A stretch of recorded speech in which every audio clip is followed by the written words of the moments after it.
Hi guys, I hope you're all well. Welcome back to Everyday Amazing You. Today I'm going to be sharing with you 10 ways that you can practice self-care with your children. So I am going to do a separate video on different ways that you can practice self-care when you've got your children around you, but these are ones that you can actually do with your children that you are going to enjoy and benefit from, and so are they. So yes, I hope you like this video. If you do, please do give it a big thumbs up, subscribe if you haven't already, and comment below and let me know if you try any of them or if you've got any other ideas. Okay, so number one is yoga and stretching.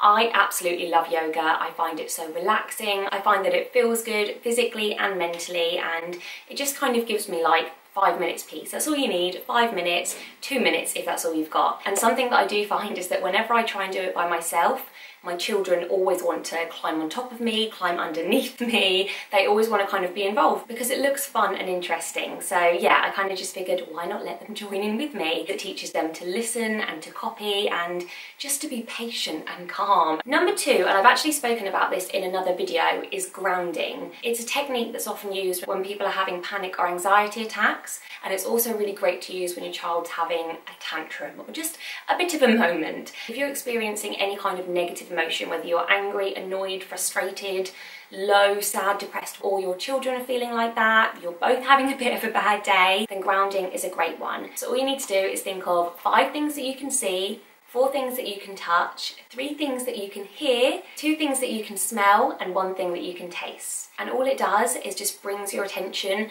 to the moment. It focuses you away from the negative emotions and just onto a calming and focused activity, and it's all to do with your senses, so it's a really perfect way of being mindful and being really in the moment. You could also ask them to find 5 blue things, 4 red things, 3 green things, 5 things that are round, 4 things that are spiky. Pretty much choose whatever you want, but doing the senses one for me is definitely a really good way of just not only being present and in the moment, but also being in tune with your body and how you're feeling. Number 3 is to have reading time. So you can have yourself a mama or daddy, if you're a dad watching this, and child book club. And this isn't you reading them a story or them reading one to you. This is about each of you having your own book, reading that to yourselves, but together. So this morning, for example, myself and my 2 boys, we sat in my bed. The TV's broken at the moment, the iPad is broken as well, so it was the perfect opportunity, and we each read our own book.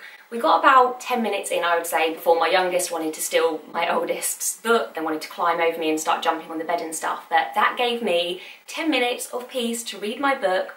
Well, they focused on a reading activity as well, and as soon as one of them started to get a bit bored and restless, we put the books down and we spoke about them. Now, my youngest is 2, so he can't actually read, and my eldest is 4, so he can't either, but I made sure to choose books that I'd read with them before, so they remembered the story and they knew certain words from them. Number 4 is moisturize time. Because both my boys have got quite sensitive skin, they tend to have cream put on them in the evenings before they go to bed and in the mornings before they go to school, nursery, and that kind of thing. Oh, you've got your books. Can you show them the books? Okay, come on then, he's going to show you the books that we read this morning. This is like Raw. Oh, well, hold it a little bit higher. Yeah, this is Raw Went the Lion by Joshua George and Sarah Lawrence. This is what Jensen was reading. And Bugbear, what I was reading. Yep, and this one is by Patricia Hegarty and Carmen Saldana. Okay. And the snake one, who's no one reading. Yeah, no one read this one, but this was just in the room. The Snake Who Said Shh. Okay? Yes.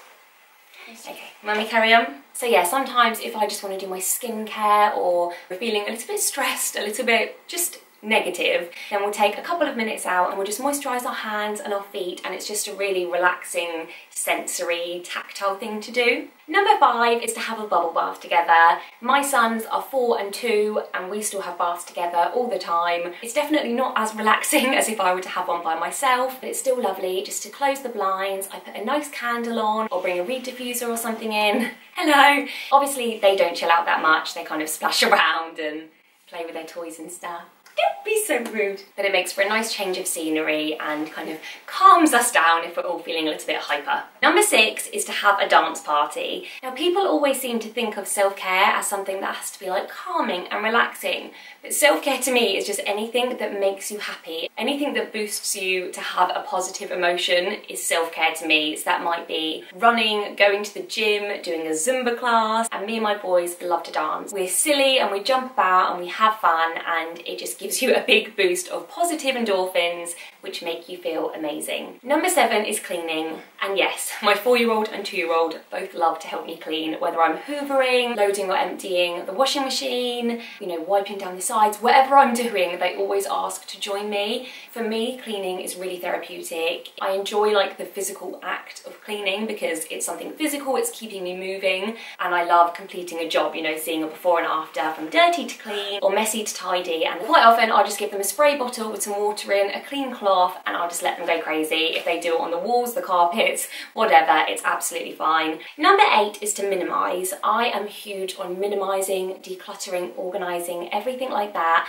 I feel like we should only have things in our lives that we want, love and need, and I really try and instill that on the boys. Living quite minimalistically, it's just so beneficial for them in so many ways. Like, they don't become too attached to objects, they aren't spoiled, they use their imagination so much more and they don't have loads of toys. So when I minimise, I try and get the boys involved as much as possible. Jensen's 2, so he doesn't really understand it yet, but Jasper will always say to me, can I give this to other girls and boys? He loves giving things away that he doesn't want, love or need. Yeah, he understands that there are people that have a lot less, you know, don't have toys, don't have homes or beds or anything like that. So he does understand, and he loves helping me to get a bag for things to go in the bin, to go to charity, to give to friends, and yeah, he really enjoys doing it. Number 9 is to have a cuppa together. What I tend to do is I put my tea bag in, and then Jasper will use the tea bag, and then Jensen. So they're very, very weak cups of tea for them. Yeah, I think they just feel grown up. They have their own little mugs, and sometimes we'll have them with like toast or a biscuit or something, and it's just a nice relaxing thing to have together. The boys know that when they have a mug of tea, they know that they have to sit down nicely with them, and yeah, it's just a really relaxing thing to do together. If your little one doesn't like tea though, you could do milk, you could do them hot chocolate, something like that. And last but not least, number 10 is to practice gratitude. Every night when we go to bed, I'll always say to Jasper, firstly, what did we do today? So he can kind of go over his day. Then I ask him what he liked about the day and what he didn't like. And quite often the things that he liked aren't like that we went to the park or soft play, but it could just be little things like, I liked when you carried me into the car, or I liked when you saved me at the top of the slide. You know, things that maybe for me were quite insignificant, but to him really meant something. And it's also important that we talk about things that we didn't like, or things that we would change for tomorrow. And it's gotten so much of a habit now that sometimes when we get into bed, Jasper will say to me, what did you like about today? And yeah, it's just a really nice way to round up the day. Something that I like to do in the mornings is practice gratitude. So I'll think of 10, 20, 30 things that I'm grateful for, and that's definitely something that I want to start instilling on Jasper. Come here. Jasper, can you tell me 10 things that you're grateful for? Climbing trees, I'm grateful for. You're grateful for climbing trees? Yes. That's good. What else? And I'm grateful for picking leaves. And picking leaves. And I'm grateful for jumping. Yeah. And down to being outside. Yeah. And I